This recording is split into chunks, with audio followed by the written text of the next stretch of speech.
Esta vez será necesario unir grandes fuerzas para detener esta gigantesca amenaza. Y solo el poder de dos criaturas fantásticas puede salvar al mundo. Ya sientes la tierra temblar. Es porque Godzilla y Kong están llegando a los cines.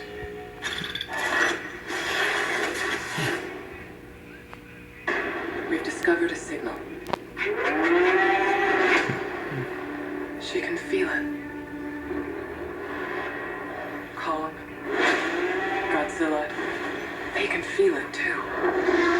Something is coming. Something even they're afraid of.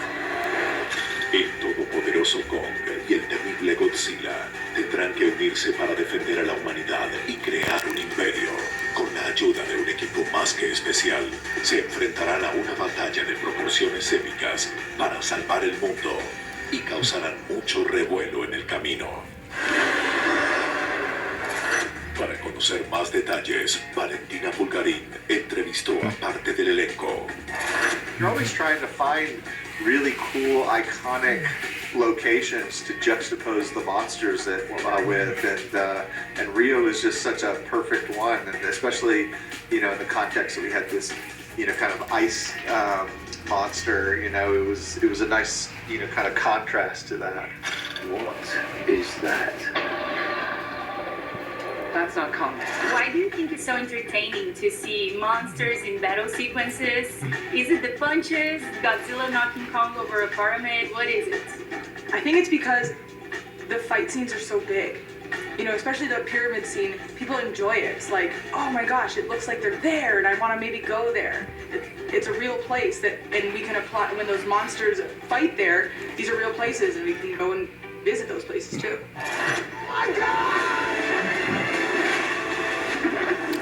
Kong y Godzilla no estarán solos en esta aventura. Un mini Kong, el temible Scar King y los titanes favoritos de los fans, Shimo y Mothra, se unen a la batalla. Todos los detalles te los traemos aquí en Bastidores Space.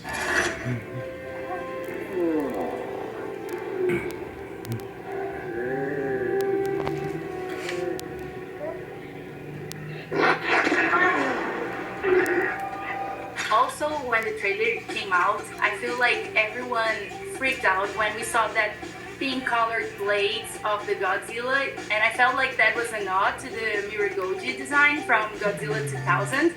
What other homages you got to do to this 70 years of Godzilla history in the movie? Well, there's some pretty strong Showa era homages in the film. I mean, like some of the things that Godzilla's known for doing in the 70s are pretty over the top. And while we couldn't just, you know, flat out have Godzilla, you know, start drop kicking people, I think we did find really clever ways to ground some pretty crazy moves from Godzilla. It's kind of hard to be specific since we haven't really shown some of that stuff in the trailer, but it's in there. I mean, my influences really are strongest from the Showa era series, and so I think that comes through quite a bit in lots of different ways, even just, you know, subtly in the color palette, you know, that kind of vibrant technicolor, kind of psychedelic feel, I think, comes through. They don't have to like each other. We just have to work together. I have seen everything. I need to go to an IMAX movie theater to watch the Rio sequence again. For you, Brian, what is that scene in the movie that you feel like it's worth it to go to an IMAX to watch it? There's a scene where you watch all of us in this wonderful vehicle called the Heat, and there's a portal that you have to go through in order to get there. And when I tell you that, like, to watch it on the big screen, you will truly feel like you're going down. And that's the testimony to Adam's filmmaking, because we're just shaking our faces and going, you know. And I promise you, if you're watching in the theater, you're going to feel like you're going to Hollow Earth with us, which I think is exactly what Adam wanted. And it's one of those that you just have to experience in the theaters. You feel like going for a ride? Thought you'd never asked. Try not to swallow your tongue. What?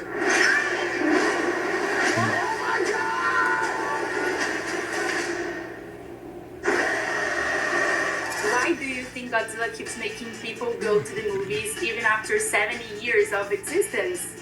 Because he's just so cool and everything, and people want to see him in the movies. He's iconic, you know, and now he's on a road to something new. His character and everything is evolving, and people can also connect through him and to him as a character. I think it's a bunch of stuff. I think that there's the sheer familiarity of it at a certain point, you know, like the more that these characters crop up in the mythology of our culture, the more that you want to be a part of that and make sure that you see every installment. So there's that element. They're also fun, they're also good, and also they are the same, in the same way that we've always been fascinated in beasts and mythical creatures. You know, for as long as there's been stories, there have been monsters, and this is just the natural progression of that idea for humans, but with better tech and CGI.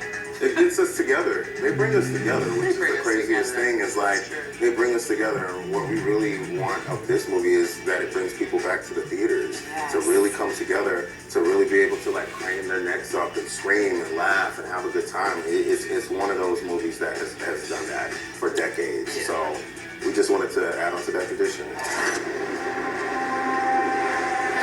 The Titans were the guardians of nature, and the great apes became the protectors of humanity. No te pierdas a este dúo superpoderoso en una aventura épica el 28 de marzo en tu cine favorito, Godzilla y Kong, el nuevo Imperio.